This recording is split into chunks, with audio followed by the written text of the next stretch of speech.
Somebody called and asked me the other day, where is the best place to raise a family in the Tampa area? So today I want to talk about that.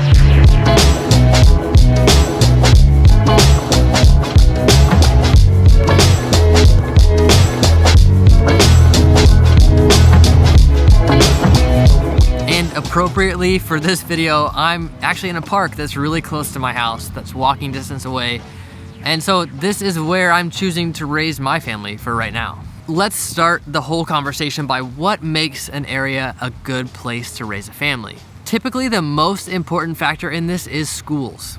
School ratings, people are looking on great schools typically and reading reviews on there. And I owned an Amazon company for a while and now on this YouTube channel, the negative people are usually the most likely to leave comments and reviews. So that kind of skews all of the reviews a little bit negative, but it's good to hear about those experiences that people have had. So schools are gonna be a big factor for you, and reading these reviews, you're gonna understand some of the places that you would like and some of the places that you wouldn't like. And we'll get into some of those specific areas and the schools that are recommended there. Next thing that makes an area a good place to raise a family is the community for families and kids. And some of this is hand in hand with good schools. If you have good schools that are engaging, your kids are likely involved in things at the school. And then lastly, just being in an area that is very family friendly is really important. So we were at the beach the other night and my wife lost her sandals or they broke or something, I don't know. She didn't have any shoes as we left the beach and we needed to stop at the grocery store. So we stopped at the store, we're both going in with our 4-year-old and our 6-year-old. I gave my wife my sandals and I went in barefoot and nobody cared. And we're just like, obviously just coming from the beach, we're just grabbing a couple things. Like an area that is friendly to that kind of thing is really important. Other areas that tend to be pretty family friendly are suburban style areas. So they're not in the city, you don't have that kind of hustle and bustle or potential crime that you would see in the city. You also have HOAs that manage some things, and with that come rules and pools and a lot of events, but also maybe regulation that your family likes or doesn't like. That's kind of up for you to decide. Like for example, just a block away from my house, this old Greek guy has like a boat in his yard on cinder blocks. It's kind of to the back. It was not like right in front of his house. And I know a lot of you would be really irritated by that. And I honestly just don't even care. Okay, so let's go to the map and talk about the actual areas that I think are some of the best areas around Tampa to raise a family. The most requested area in this category is Wesley Chapel. Some of that is because of these new communities. Some of that is because of the good schools, the Wiregrass schools on the south side of Wesley Chapel.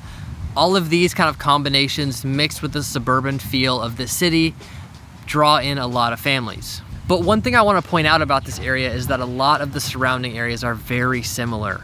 Whether that's San Antonio, where that new Mirada development is, or if you go into Land O'Lakes or Lutz or New Tampa, which is like the north side of the actual city of Tampa, which also has the Pebble Creek neighborhood. All of these areas are very, very similar and have a very similar feel. Okay, next on the list, next on the map is the north side of Pinellas County. So this would include Tarpon Springs, Palm Harbor, East Lake, and Dunedin, and a little bit of Clearwater.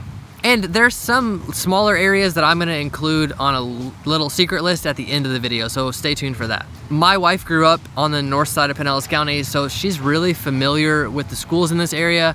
She was actually the valedictorian of her high school. I think I'm the only person that still tells people that, but it's impressive to me, so I like to brag about it, even though it was her. As a kid, she went to Tarpon Fundamental Elementary School, and it's one of the best elementary schools in the whole county. There are a couple other fundamental elementary schools. There's one in Dunedin and there's one in St. Pete. Then for middle school, my wife went to a middle school in Clearwater that she had to like ride the city bus to, part of the magnet school system. And then for high school, she came back to Tarpon Springs and went to Tarpon Springs High. Across these towns, Tarpon has that really good elementary school. Also, if you're into band in high school, Tarpon is like one of the places to be. It's like a top 10 in the country, at times has been a top 10 in the world in terms of their high school marching band. So those factors make Tarpon Springs kind of interesting.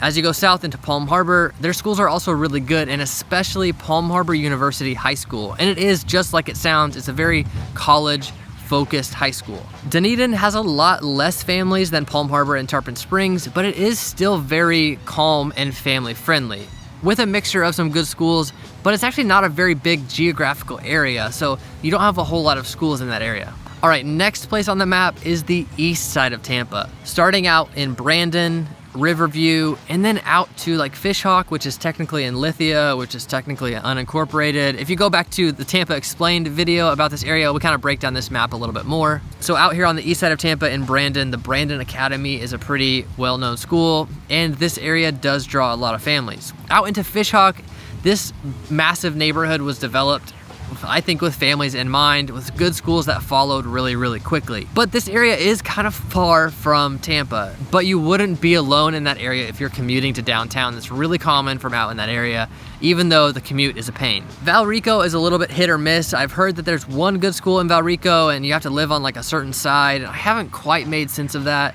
That's worth doing some research about if you're gonna live in that area. Now we've talked about some of these areas, let's talk about some of the downsides of these areas. Previously, I've compared Wesley Chapel to my experience in like the Dallas-Fort Worth suburbs of Colleyville, Grapevine, Southlake, those specific suburbs. They feel really similar to me. And this next point is very similar as well. There is a very like keeping up with the Joneses vibe in some of these suburbs. And it's going to differ from area to area. As you come over closer to the Gulf, it's a little bit less like that, mostly because the houses are older, families have lived in the area longer, but when you're out in these newer suburbs in Wesley Chapel or in Fishhawk, you do get that vibe of keeping up with the Joneses. And if that's a pressure you're willing to embrace and go with or fight against, like, more power to you. Next downside is that all of these areas are very car dependent. Because they are suburban, kind of away from the main part of the city, there's not mass transportation. There's not really in Tampa either. But you don't have those kind of buses or things like that if you do want to leave your car behind. Some of these neighborhoods are a little less car dependent, and some of them feature a lot of golf carts, even with golf cart paths where you can get around. And like we saw in Murata has their own Publix right there next to the neighborhood, and some of these have a lot of those amenities really, really close, even if they're not walking. So maybe car dependent, but not so car dependent. And the final downside right along that same path is commute times. The main job center is still the city of Tampa or the city of St. Petersburg. And if you're having to commute into those areas, you're moving with the crowds, and that commute traffic does slow down a little bit. And people often ask me, is the traffic actually that bad? And it really just depends where you come from. If you're coming from New York City and you're used to, paying $20 to get across the bridge and sit in a line of traffic, it's not gonna seem like traffic. You're gonna look around and be like, why are we even calling this traffic? But if you're moving from a small town in the Midwest, like me, then it's gonna seem a little more intense. Okay, and here's those secret small areas. They're not secret, I've talked about them before, but these 3 areas that really stand out as places that I like. Number 1 is Odessa. So Odessa goes into 2 different counties. You have this north side in Pasco County, which has some big neighborhoods like Starkey Ranch and Bexley, but then Odessa goes all the way down into this area, which is sometimes called Keystone. This area still gets to go to those really good schools in Odessa and Lutz, but it's way more spread out.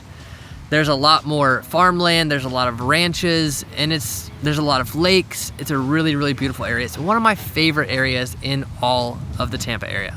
Next is this little area of Newport Richey called Trinity. And people that live in Trinity are probably annoyed that I call it Newport Richey. Technically, it's a Newport Richey zip code, but these neighborhoods were built with this very specific focus of building kind of a master plan community feel in this area along Trinity Boulevard. This area connects really easily to Odessa, connects down into Tarpon Springs. It's really an interesting area. And then last on the list is Safety Harbor. You see Safety Harbor here right along the east side of Pinellas County, right on the Tampa Bay. So you do have a lot of water views in this area, but it's not beach, it's different. There's a lot of parks that are along the water, and Safety Harbor has a really cool downtown with a lot of community events. The schools in Safety Harbor are really good, both public and private, and I know people really love this area. But it's a small area. There's really not that many houses and not that many residents, so if you're really set on getting into this area, it might take some time. I want to hear from you guys. Do you agree with these kind of criteria of deciding whether or not a place is a good area to raise a family? Are there other questions you have about these areas, and what is important to you if you're choosing a place to raise your family? I would love to hear from you in the comments. And as always, if you do have real estate specific questions, we would love to hear from you. Our phone number and email are right there on the screen and in the description down below. Thanks for coming by.